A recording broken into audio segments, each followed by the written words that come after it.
Hello sir, Bharat का राजनीतिक मुद्दा अभी बहुत ही गरमाया हुआ है।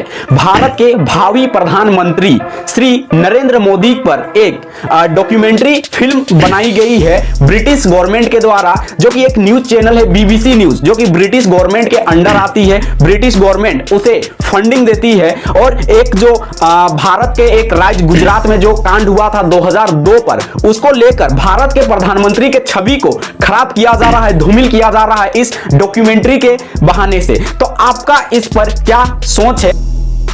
भारत के भावी प्रधानमंत्री नरेंद्र मोदी के चरित्र को धूमिल करने के लिए जो ब्रिटिश गवर्नमेंट के सहयोगी बीबीसी न्यूज द्वारा एक डॉक्यूमेंट्री बनाई गई है, उसको भारत सरकार इमरजेंसी पावर लगाकर बैन कर दी है। वो यूट्यूब पर अपलोड होने वाली थी, लेकिन अब वो यूट्यूब पर अपलोड नहीं होगी क्योंकि भारत सरकार इमरजेंसी पावर लगाकर उसको बैन कर दी है। दुनिया को यह समझना चाहिए कि भारत सरकार अब वो सरकार नहीं रहा, भारत देश अब वो देश नहीं रहा। अब अगर ब्रिटिश गवर्नमेंट, जिसका हम पहले गुलाम हुआ करते थे, उसके चैनल को, उसके बनाए गए डॉक्यूमेंट्री फिल्म को भारत सरकार द्वारा बैन कर दिया जाता है और यूट्यूब में अपलोड करने से रोका जाता है, तो ये समझ सकते हैं कि ये पावर ऑफ इंडिया है, ये पावर ऑफ नरेंद्र मोदी है और ये नया भारत है और ये नए भारत का दौर है। दुनिया को समझना चाहिए कि ये अब 1947 का भारत नहीं है, जब ब्रिटिश गवर्नमेंट आकर भारत को तोड़ देती थी पाकिस्तान और बांग्लादेश जैसे अलग अलग देशों में, और ये 1962 का भारत नहीं है, जब चीन से युद्ध हो जाने पर भारत को कोई भी देश सहयोग नहीं करता है, और ये आजादी के उस समय का भारत नहीं है जब जम्मू कश्मीर पर पाकिस्तान घुस जाया करते थे, और जब भारत वहां पर जाया करती थी तो भारत का जो प्रधानमंत्री हुआ करते थे वो यूएनओ पे अपना शिकायत लेकर जाते हैं। ये अभी का भारत है जो अपने दुश्मन देशों के घर पर घुसकर वार करता है, घुसकर अपने दुश्मनों पर अटैक करता है।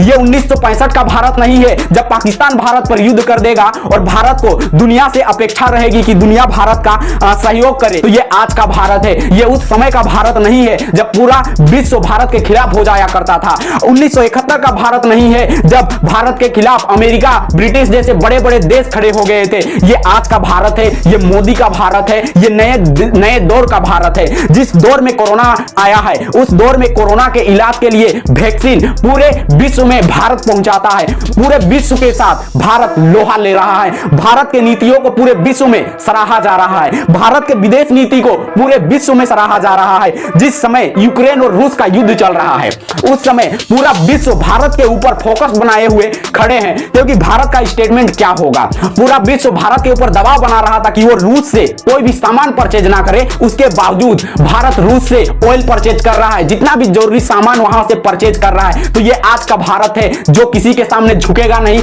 आगे बढ़ता ही रहेगा। ये आज का भारत है जिसे राफेल डील पर रोका जा रहा था, जिसे परमाणु बनाने पर रोका जा रहा था, लेकिन भारत राफेल डील भी कर लिया, परमाणु सक्षम देश भी बन गया और अभी इकोनॉमी पे भी आगे बढ़ता ही जा रहा है, मैन्युफैक्चरिंग हब बनने जा रहा है। इस दौर पे अगर कोई भारत के खिलाफ जाएगा तो उसे झुकना ही पड़ेगा। भारत के नीतियों के आगे उसे घुटने टेकने ही पड़ेंगे। तो ये आज का भारत है। कोई देश ये नहीं सोचे कि भारत को झुका दे, भारत को नतमस्तक कर दे। भारत दहाड़ेगा, भारत आगे बढ़ेगा और भारत विश्व का सर्वपटल बनकर विश्व का नेतृत्व करेगा। ये आज का भारत है और ये है पावर ऑफ इंडिया।